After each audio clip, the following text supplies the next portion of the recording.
마음 시리즈 5번째입니다. 오늘은 힘내세요. 탈진에 관하여 함께 이야기를 나눠보도록 하겠습니다.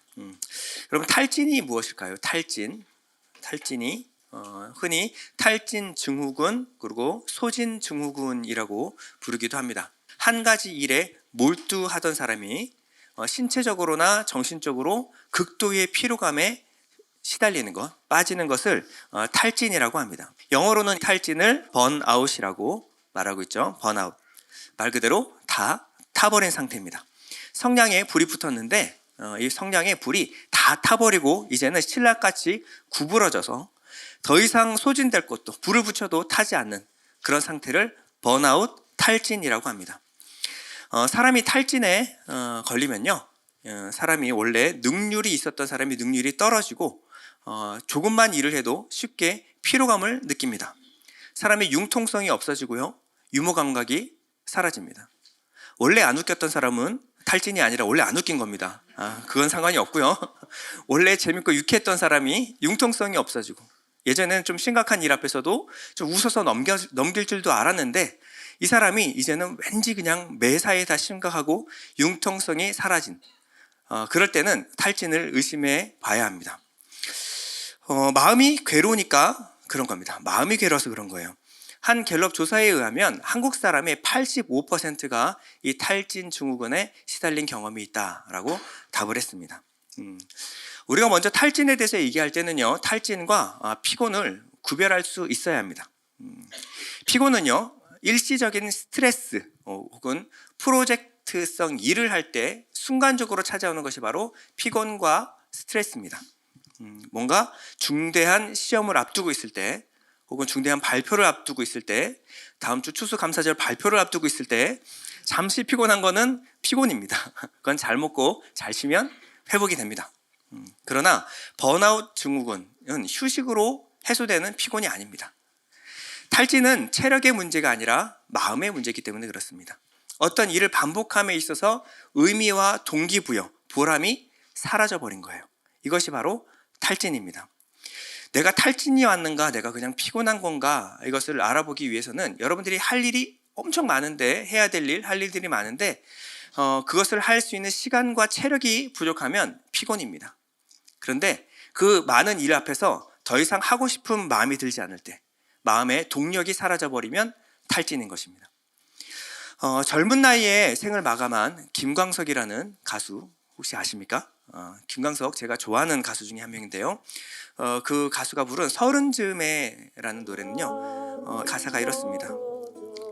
또 하루 멀어져 간다 내 뿜은 담배 연기처럼. 한번 들어볼까요? 작기만 한 내 기억 속엔 무얼 채워 살고 있는지 점점 더 멀어져 간다. 머물러 있는 청춘인 줄 알았는데 비어가는 내 가슴 속엔 더 아무것도 찾을 수 없네. 보면 비어가는 내 가슴 속에 더 아무것도 찾을 수 없다, 이런 느낌이 드는 거예요. 탈진은 힘, 어떤 체력이 부족한 게 아니에요. 휴식으로 풀리는 것이 아닙니다. 삶의 의미와 보람이 사라진 상태, 이것을 탈진이라고 합니다. 만약에 출근하는 남편에게 탈진이 찾아오면 어떻게 될까요? 매일같이 출근하는 길이에요. 더 힘들 것도 덜 힘들 것도 없습니다. 아침에 일찍 일어나 샤워하고 머리 말리고, 머리 빗고 옷 입고 넥타이 매고 서류 가방 들고 아침에 출근합니다. 바쁜 걸음으로 지하철 타면요, 빡빡한 지하철 안에서 시달리면서 먼저 도착했는데 출근인지 퇴근인지 모를 체력이 남아 있습니다. 하루 종일 일하고요, 돌아오는 길에는요, 머리 헝클어지고 넥타이 풀어지고, 다시 지하철 타서 돌아오는 길인데 겨우겨우 사람들 빠져서 자리에 앉았습니다. 이 지하철 소리가 시계처럼 반복적이죠. 근데 맞은편 제 모습을 봤을 때 어두워진 창으로 비추는 모습, 이 모습이 한없이 처량해 보이면 탈진입니다. 언제까지 내가 이렇게 살아야 하나? 어느 때까지 내가 이렇고 계속 반복적으로 살아야 하나? 매일 하는 거라 그리 힘들진 않습니다. 그런데 권태로움이 찾아온 거예요. 왜? 뭐 때문에 내가 이렇게 살아가고 있나? 이런 마음이 드는 것이 탈진입니다. 일상이 의미가 없고 이유가 왜 내가 살아야 되는가 이유를 찾지 못할 때 여기서 마음이 힘이 드는 거예요. 일상이 감옥처럼 느껴질 때, 탈출해야 되는 어떤 답답한 감옥처럼 느껴질 때 탈진이 온 겁니다. 우리 전업주부들은 어떨까요? 전업주부들은 탈진이 오지 않을까요? 언제 탈진이 오죠? 싱크대 앞에 섰을 때, 빨래통을 바라볼 때 탈진이 옵니다. 왜냐하면 끝도 없으니까. 하루 이틀 잠깐 할 수 있습니다. 근데 1년, 2년 할 수 있어요. 근데 2년, 3년, 10년, 20년 지나도 똑같은 일생을 마주했을 때 내가 이러려고 열심히 공부했나? 학창시절 내가 대학 못 가서 이렇게 안달했나? 싶기도 하고 이런 마음의 허무감이 찾아옵니다. 자기 1시간 전까지 설거지하고 싱크대에 물기 닦고 그리고 행주로 쭉쭉 짜가지고 널어놓고 고무장갑까지 탁탁 털어서 널어놨는데 다음날 아침이면 똑같이 설거지거리가 가득 차오를 때 탈진이 찾아오는 겁니다.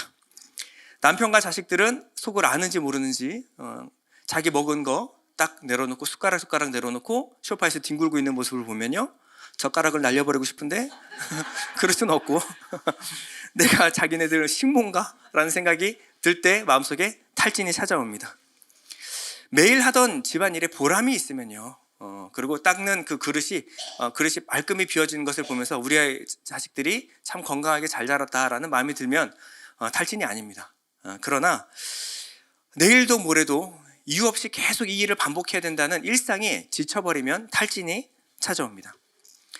까미가 쓴 시지푸스의 신화에 보면요, 시지푸스라는 사람이 신에게 저주를 받습니다. 이 저주를 받아서 받는 형벌이 무엇이냐면 큰 돌을 산 꼭대기까지 올려놓는 거예요. 동그랗고 큰 돌을 올리기가 여간 힘든 것이 아닙니다. 근데 매일같이 열심히 올려놓으면요, 산 꼭대기에서 반대편으로 돌이 또르르 굴러 내려갑니다. 바닥까지 떨어지는 돌을 바라봐야 돼요. 그리고 처음 자리로 다시 내려가서 돌을 밀고 다시 올라옵니다. 끝까지 올라오면 다시 돌이 바닥으로 떨어지는 거예요. 이 평생 똑같은 일, 아무 의미도 없고 보람 없는 일을 반복하는 것, 이것이 신의 저주라고 할 정도로 견디기 힘든 겁니다. 반복은 견뎌도 무의미한 것은 참아내기가 쉽지 않습니다. 목사 일도 그래요. 옛날에는 목사님 하면요, 그래도 하나님 말씀을 대언하는 하나님의 사자라는 프라이드, 자부심도 있었고 권위도 있었습니다. 그러나 요즘 목사님은 그런 거 사라진 지 오래입니다. 어떤 목사님의 이야기입니다. 바깥에서 열심히 성도님들한테 시달리고 돌아와서 집에 와서 좀 쉬자라고 했더니 사모님이 와서 바가지를 긁습니다. 참다 못한 목사님이 한마디를 하죠. 여보, 이래봬도 나 주의 사자야. 그런 줄 알아. 그리고 돌아섰는데 뒤에서 씩 웃으면서 한마디 합니다. 당신이 사자면 난 남사자야. 절대 제 얘기가 아닙니다. 전 바라는 거 하나도 없습니다. 행복합니다. 제 얘기 아닙니다. 암사자면 어떻고 숫사자면 어떻습니까? 목회자의 탈진은 그런 데서 오는 것이 아닙니다. 한 교회에서 1년, 2년, 10년, 20년 똑같이 설교를 했는데 성도님들의 삶에 변화가 없는 것을 바라봤을 때 탈진이 오겠죠. 처음에는 그럴 수 있습니다. 처음에는 그럴 수 있어요. 그런데 시간이 아무리 지나도 20년, 30년 신앙생활을 해도 여전히 국수 위에 올라가는 고명이 오뎅이냐 계란이냐 이것을 가지고 싸우는 모습을 보면 내가 제대로 목회하고 있는 것인가 라는 탈진이 찾아오기 마련입니다. 오늘 본문의 모세의 탈진이 바로 이런 부분입니다. 자기 생명을 다 주어서 출애굽하고 그들을 건져내었는데 이 이스라엘 백성들은 성장하는 것이 보이지 않아요. 매일 똑같은 거 가지고 원망의 쳇바퀴를 돌고 있는 겁니다. 한 번, 두 번은 그럴 수 있죠. 그런데 시간이 아무리 좀 지나면 좀 성숙해지는 맛이 있어야 되는데 그런 것이 보이지가 않는 거예요. 오늘 본문 10절에 보면요, 백성의 온 종족들이 각기 자기 장막문에서 우는 것을 모세가 들으니라. 자, 백성들이 왜 울고 있었을까요? 뭐 때문에 울고 있었을까요? 자, 본문 조금만 위로 올라가면 4절에 보면요, 이스라엘 자손 가운데 섞여 살던 무리들이 먹을 것 때문에 탐욕을 품으니 이스라엘 자손들도 또다시 울며 불평하였다. 누가 우리에게 고기를 먹여줄까? 이집트에서 생선을 공짜로 먹던 것이 기억이 생생한데 그 밖에도 오이와 수박과 부추와 파와 마늘이 눈에 선한데 이제 우리 눈에 보이는 것이라고는 이 만나밖에 없으니 입맛마저 떨어졌다. 백성들이 왜 울죠? 고기 먹고 싶다고. 고기. 딴 것도 아니고 고기. 우리도 고기 이러고 있는 거예요. I don't like manna anymore. Please give me 고기. 이거 고기. 아니, 백성이 나와서 광야를 돌면서 불기둥과 구름기둥을 경험하고 이걸 하는데 백성들이 우는 이유가 고작 고기. 근데 이 백성들의 울음소리가 이제는 짜증이 나기 시작하는 겁니다.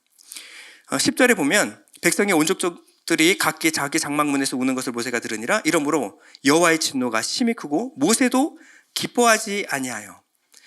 점잖게 번역을 한 겁니다. 기뻐하지 아니하여, 이거는요 라라는 말인데 몹시 불쾌하여 괴로워하다. 저런 표현으로 하면 그냥 뚜껑 열린 겁니다. 모세라고 처음부터 그랬겠습니까? 처음에는요, 백성들이 울면 가서 위로도 해주고 백성들의 원망 소리, 울음소리가 기도 제목으로 들렸을 때가 있었을 겁니다. 찾아가서 위로하고 또 장막마다 신방해가지고 무슨 일 없나? 그러고 나서 안수해주고 또 이렇게 위로해주고 이런 일을 한두 번 한 게 아니었을 거예요. 그런데 시간이 지나도 똑같은 성장하지 않는 이 백성들의 모습을 보고 이제 탈진이 와버린 겁니다. 탈진이 왔을 때 백성들의 울음소리는요 더 이상 기도 제목으로 들리지 않았어요. 짜증이 나기 시작했습니다. 또 운다, 또 울어. 너만 우냐? 나도 울 줄 안다. 너도 울고 싶냐? 나도 울고 싶다.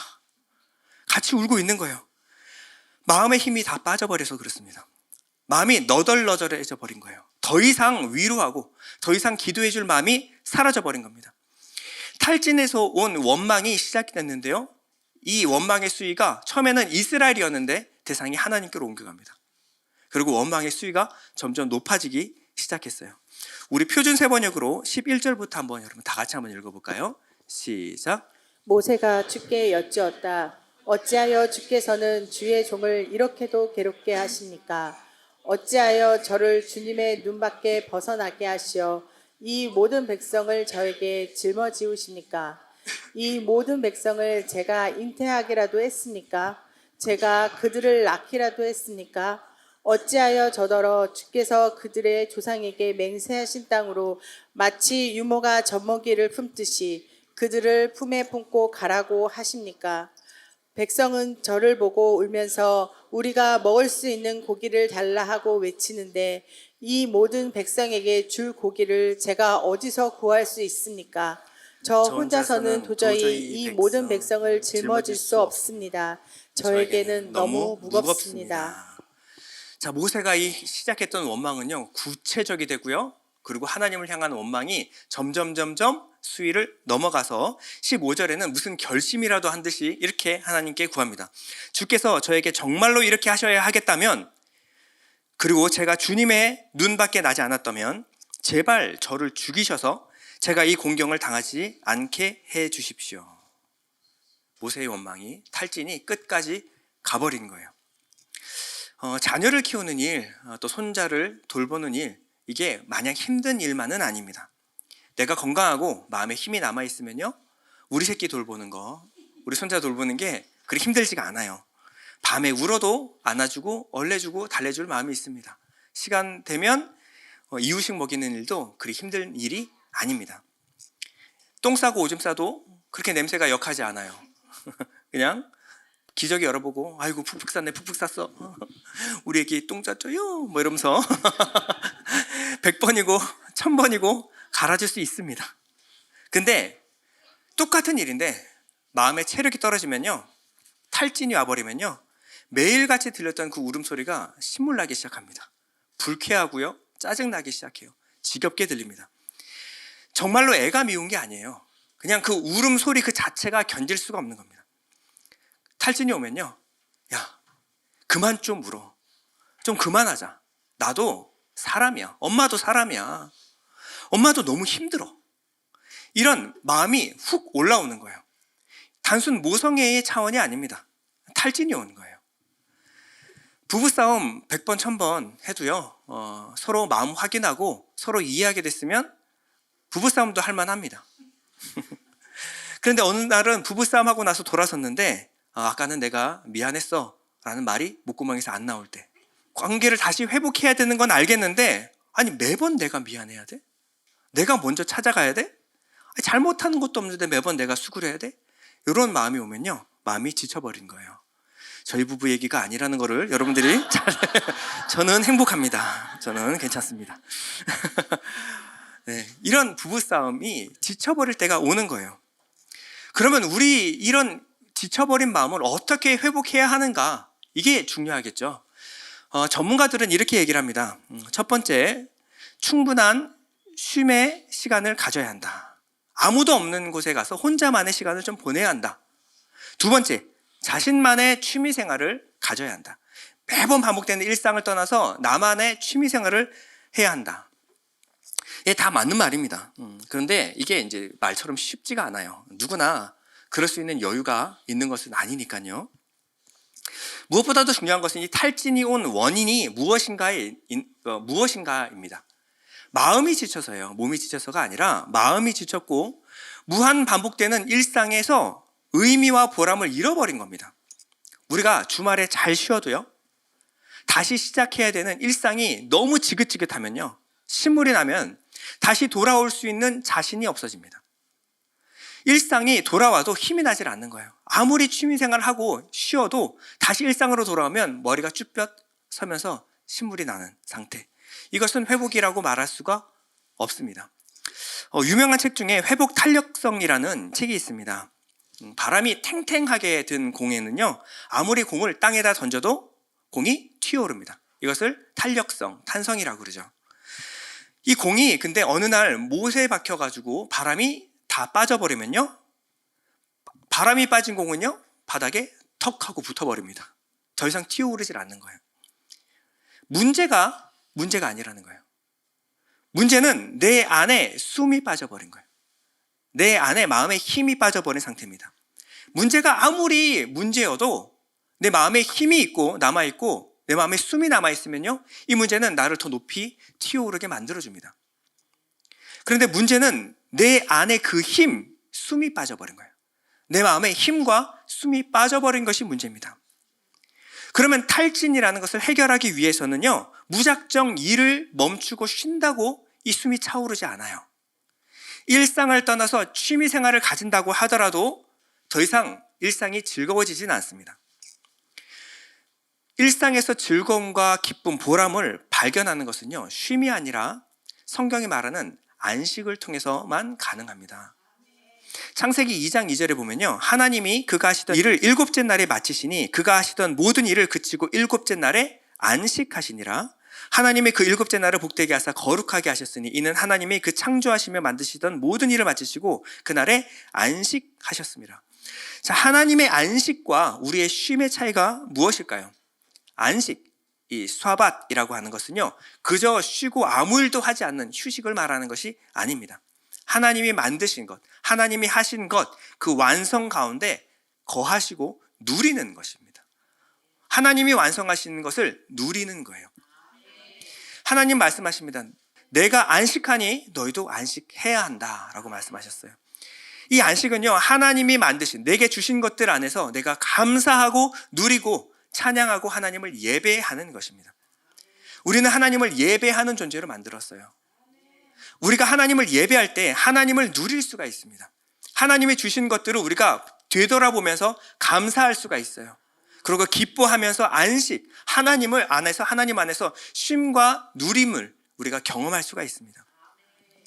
우리가 일을 멈추고 우리가 주일날 예배를 드리는 것은요, 우리가 방전하는 시간이 아니에요. 하나님의 은혜로 가득 우리를 충전하는 시간입니다. 다시 한번 일상을 돌아갈 수 있는 힘을 얻는 시간이 바로 예배 시간입니다. 우리 찬송가 가운데서는요, 주날개 및 내가 편안히 쉬네라는 찬양이 있어요. 주날개 및 내가 편안히 쉬네 밤 깊고 비바람 불어쳐도 아버지께서 날 지켜주시니 거기서 편안히 쉬리로다. 우리 다 같이 한번 찬양할까요?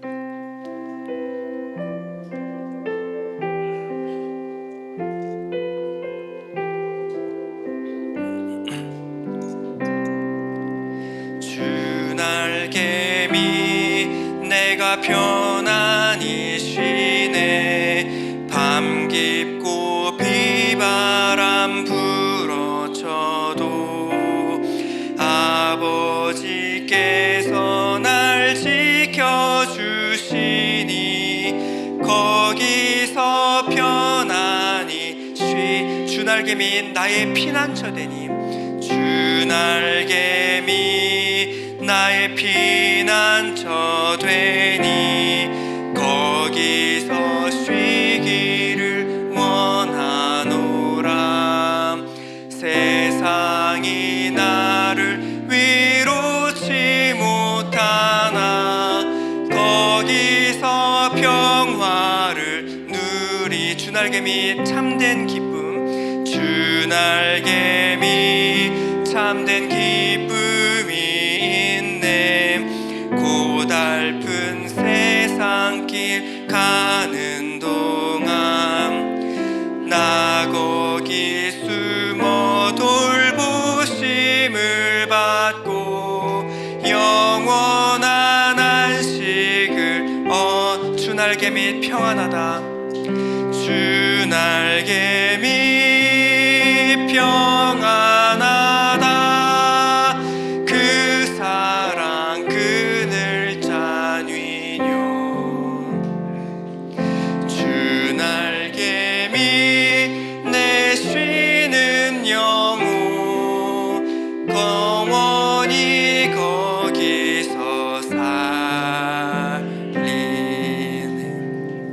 네, 음정은 불안해도 찬양 가운데 쉼이 있습니다. 하나님은 이사야서 40장 31절에 이렇게 말씀하십니다. 오직 주를 소망으로 삼는 사람은 무엇을 얻는다고요? 새 힘을 얻으리니 독수리가 날개를 치며 솟아오르듯 올라갈 것이요 뛰어도 지치지 않으며 걸어도 피곤하지 않을 것이다. 주님께서 약속하여 주셨습니다. 우리가 이곳에서 예배하는 것은요 그저 예배가 아닙니다. 하나님이 주시는 것을 누리고요 하나님을 통하여 새 힘을 받는 시간이 바로 예배인 줄로 믿습니다. 분주한 것도 중요하지만 여러분들이 예배를 놓치면 안 됩니다. 예배 속에서 주시는 하나님의 안식과 평안을 누리셔야 합니다. 자, 다시금 모세로 돌아가서요. 모세는 지금 우는 소리를 품어줄 힘이 떨어져 버렸어요. 그들의 우는 소리가 짜증났습니다. 13절을 보면요. 백성은 저를 보고 울면서 우리가 먹을 수 있는 고기를 달라고 외치는데 이 모든 백성에게 줄 고기를 제가 어디서 구할 수 있습니까? 저 혼자서는 도저히 이 모든 백성을 짊어질 수 없습니다. 저에게는 너무 무겁습니다. 10절에서 15절까지 보면요 6구절밖에 안 되는데 내가 내 나 이게 몇 번 나오는지 아십니까? 세지 마세요. 제가 세봤습니다. 13번 나옵니다. 13번 나와요. 6절에 13번 내가 여러분 이게 탈진 증후군의 증상입니다. 여러분 하나님을 오해하지 마십시오. 하나님이 언제 내가 다 혼자 다 하라 그랬습니까? 하나님이 언제 혼자 다 해내라 그랬습니까? 하나님이 우리에게 슈퍼맨 되라고 한 적 없습니다. 하나님이 해주신다 그랬어요. 어차피 하나님이 하실 일입니다. 근데 문제가 커 보일 때는 내가 다 해야 될 것 같아요. 이걸 내가 어떻게 다 감당합니까? 하나님 그렇게 말씀하신 적이 없어요. 하나님은 여든이 다 된 모세를 부르실 때요 불에 타고 있지만 타지 않는 떨기나무의 모습으로 모세 앞에 나타나셨습니다. 뭐냐면 하나님이 모세를 통하여 백성들을 이끌어내어 출애굽을 시행하실 터인데 이 놀라운 일, 구원의 일을 하실 때 모세 너의 능력과 지혜를 태워서 그 일을 하지 않을 것이다. 이 일은 하나님께서 하실 것이다. 너는 그저 사용되면 돼. 모세에게 이렇게 말씀하신 거예요. 떨기나무 아래서 모세야 반드시 기억해야 된다. 내가 하는 것이 아니다. 내 힘이 아닌 성령의 능력으로 내가 너를 통해서 이 놀라운 구원의 일을 행하고야 말겠다. 우리는 하나님을 의지하여 일하는 법을 배워야 돼요. 우리는 성령을 힘입어 일하는 법을 배워야 합니다. 우리는 일상을 믿음으로 사는 법을 배워야 해요. 뉴호프 교회 웨인 코이데로 목사님이 이런 말씀을 하셨어요. 모든 짐을 혼자 짊어지고 그것을 감당할 수 있다고 생각하는 사람, 이 사람은 히어로, 영웅이 되려고 하는 사람이다. 근데 히어로가 되려고 하는 사람은 결국 지히로가 되고 말 것이다. 너무 인사이트가 있는 말씀입니다. 내가 모든 것을 다 할 수 있다라고 많은 사람들은 뭐가 되려고 하는 거냐면 영웅이 되려고 하는 거예요. 하나님이 되려고 하는 겁니다. 내가 다 할 수 있다라고 믿는 거예요. 근데 어느 순간 그것이 탈진이 오는 거예요. 지히로가 돼버립니다. 하나님은 내 힘과 능력을 불태워서 일하지 않아요. 하나님이 보여주신 떨기나무는요, 불이 있지만 타지 않았습니다. 번아웃 되지 않았어요. 그 능력이 어디서 나옵니까? 하나님으로부터 나오는 거예요. 이 떨기나무는 광야에 아무것도 아닌 존재지만 하나님이 들어 쓰시면요, 놀라운 일을 행하게 하실 것입니다. 그러나 내 힘과 지혜가 아니에요. 내 능력이 아닙니다. 우리에게 보내신 일상을 내가 다 감당하라고 보내신 적이 없습니다. 하나님은 반드시 나와 함께 하시겠다고 말씀하셨어요. 하나님의 능력, 성령의 능력을 힘입어서 할 때는요, 우리 일상이 감사로 넘치기 시작할 겁니다. 의미로 넘치기 시작할 거예요. 그러기 위해서 우리가 예배하는 것입니다. 예배를 통해서 내게 주신 것이 무엇인가, 내게 맡기신 것이 무엇인가, 그리고 내가 어떻게 일해야 하는가를 우리가 배우는 것입니다. 우리는 영웅 증후군에서 벗어나야 돼요. 모세 신드롬에서 벗어나야 합니다. 빨리 벗어날수록 좋아요. 여러분들은 예배의 자리에 나와야 합니다. 그리고 이 짐을 하나님께 맡겨야 돼요. 하나님이 하셔야겠습니다. 하나님, 내 안에서 하나님의 능력으로 성령을 힘입어 일하게 도와주시옵소서. 모든 탈진에서 벗어나는 우리 예일교회 성도님 되시기를 축원드립니다. 찬송가 391장, 통일찬송가 446장, 오 놀라운 구세주 예수의 주, 우리 찬양하겠습니다.